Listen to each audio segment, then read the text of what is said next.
Hello, welcome to Kennedy Jackson's podcast.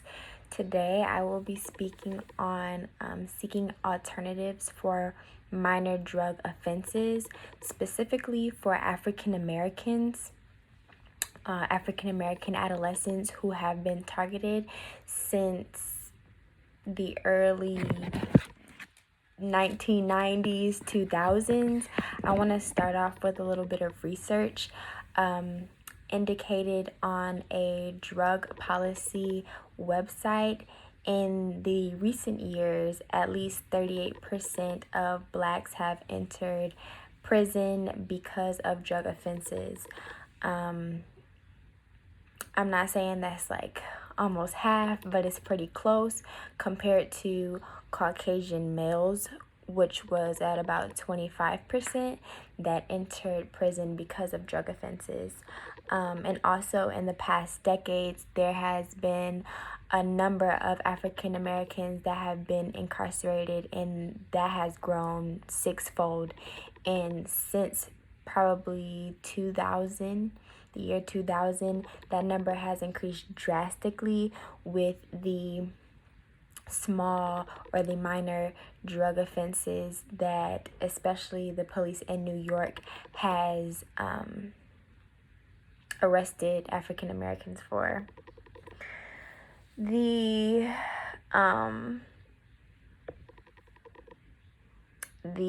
number of adolescents who have had possession of marijuana that have been incarcerated is 46%, which is almost 50%, half of 100.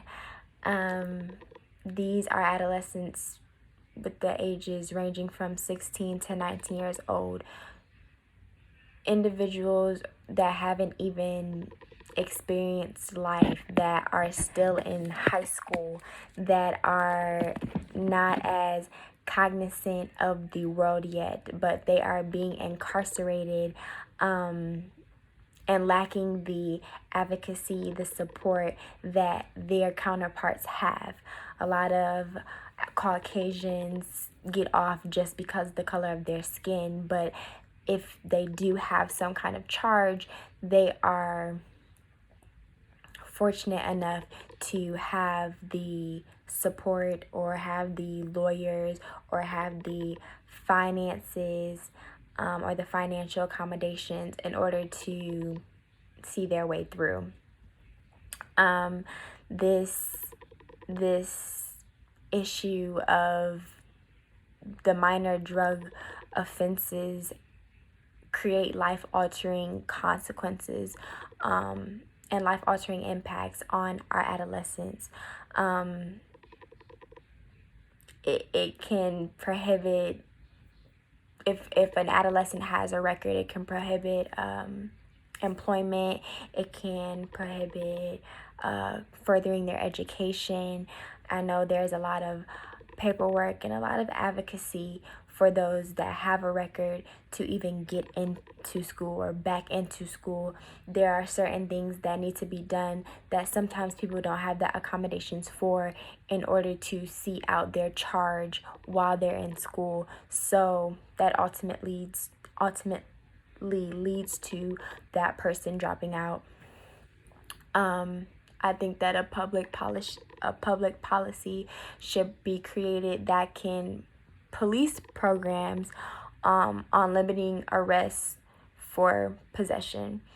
I'm not that knowledgeable about different grams of marijuana, but I know an eighth is a small amount, which police are charging individuals, but we're focusing on our adolescent boys, our adolescent African American boys that get charged 20 years.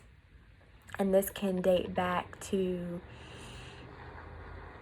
the Ronald Reagan era, when they were just so heavy on crime.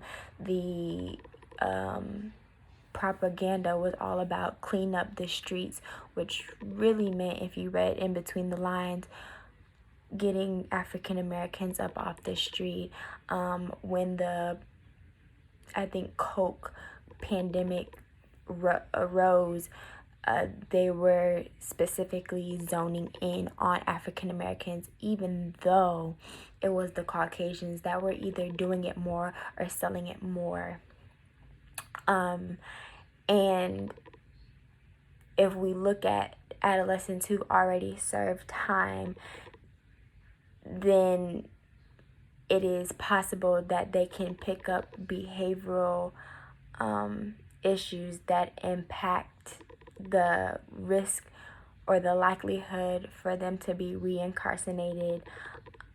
A lot of our adolescent African Americans do come from poverty, and they turn into adults who just end up having extremely complicated lives. If you're in jail and you are able to get out, the lack of education that's there because you already came in, didn't get a chance to complete your education. The lack of education when you come out of jail, the lack of resources, there are no or extremely poor employment prospects, inadequate social support, family. It really prohibits a person to going back to what it is that they know because they were arrested over a minor drug offense. There needs to be a public policy that